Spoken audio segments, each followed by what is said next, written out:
Oh boy, well, it's real proud for the way we came out and played today, uh, and then hopefully we can use the second half to learn. And part of a maturity of a basketball team is to understand all situations and never take anything for granted. You know, we took this. All we did at halftime was talk about playing the game the right way in the second half. Don't take the game off. Play the right way. We did the complete opposite, and that was disappointing, but it is what it is. It's another win, and now guys got to take finals, which was my least favorite week of the year for about, I don't know, it took me like 15 years to get a degree, so I took a lot of finals. And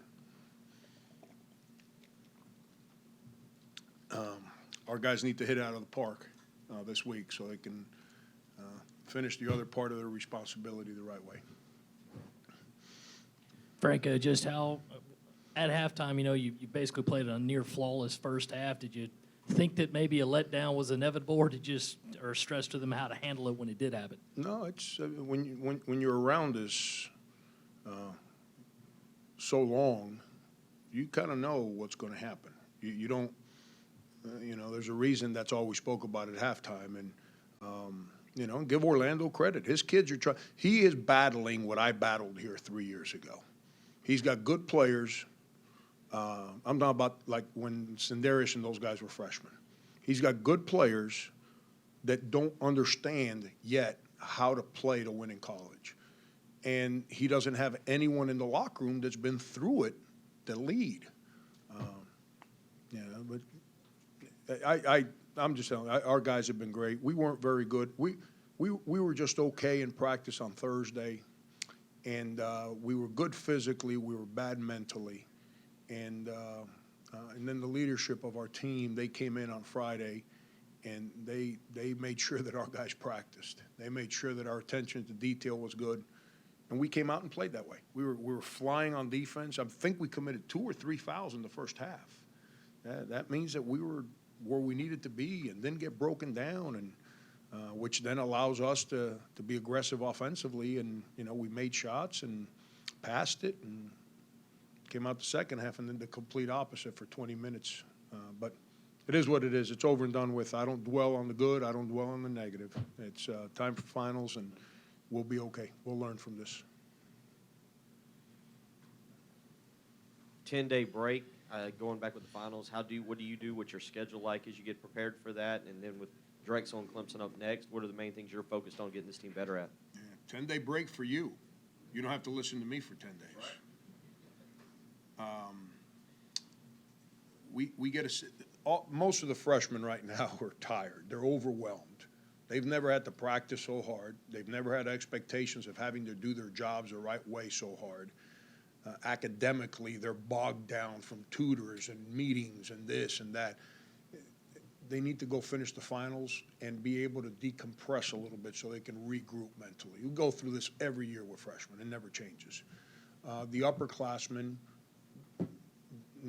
they need a little break too. Their bodies, we've been kind of going at it, and they need to kind of just let their bodies rest a little bit.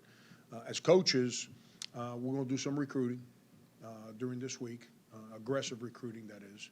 And at the same time, we're going to kind of take a step back and see everything that we've put in for the first 2 months, what we like and don't like. There's some stuff that we try to do now that I'm not liking, so we got to figure out, is that something we just got to kind of move away from?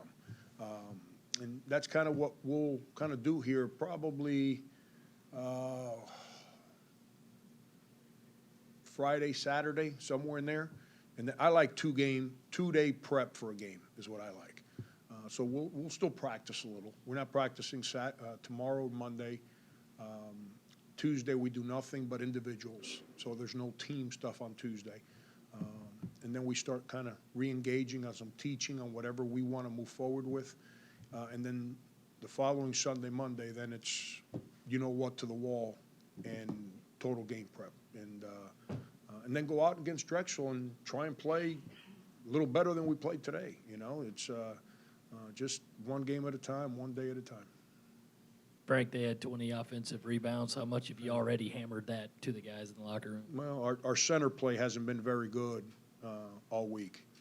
And if our centers aren't going to help us, then I got to play the smaller guys, which I'm perfectly fine. You've seen me do it for 3 years here before, and it is what it is. But you know, Cobb's done some real good things for us, but he's also in that place right now where he's kind of bogged down. He needs to kind of just relax and regroup a little bit. And then Laimona's got to figure out who he is. Is he the guy that played the first 6 games of the year, which we saw a lot of for 3 years? I'm sorry, which we saw very little of for 3 years? Or is he going to be the guy that played the last 2 games, which is who we saw a whole lot of for 3 years? I can't make that choice for him. He's got to make that choice. He's a good dude. He's a good kid. He's our guy.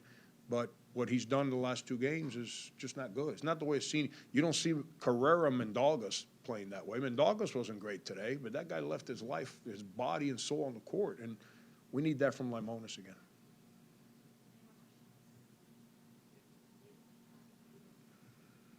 Can you comment on the significance of today with Yeah. the interviews with Florida after just what this means to you? Yeah, it's, you know, when Orlando and I spoke about scheduling, it wasn't because we wanted to play each other. It's just because of the impact that hopefully we can make. You know, young people, regardless of their background, heck, everyone in this country comes from a different place, you know, and young people from wherever they're from to realize that if you go about your business the right way and you try to do right by people and you care about what you do and you care about people and you don't take shortcuts, that there's a chance that you can utilize a sport to make an unbelievable life of giving to others. You know, it's in the coaching world, and then Orlando gets the opportunity to become a head coach, and what does he do? Not only does he engage in building that program, but now he gets involved in leading the national team in the Dominican Republic. You know, that's an unbelievable commitment, and he's not doing that for any reason other than that's his home, and he's trying to help his home, make it the next Orlando Antigua think that he has a chance to move forward. And then lastly, you know, we have a mission. I'm fortunate that I've had leadership at this campus that believes in me to give me this opportunity, the same way that Orlando's been given his at South Florida. You know, we have to kind of continue to kind of make presidents, ADs out there understand that that guys like us, that you know, we're capable of doing our jobs, that we're responsible and care about trying to do our jobs. And you know, that's a big flag we carry around, and we live with that, and we accept it, we embrace it, and that's why we did this game today. God, you guys must be tired. You guys must be trying to cover something else. Got no questions for me. Wonder what else is going on.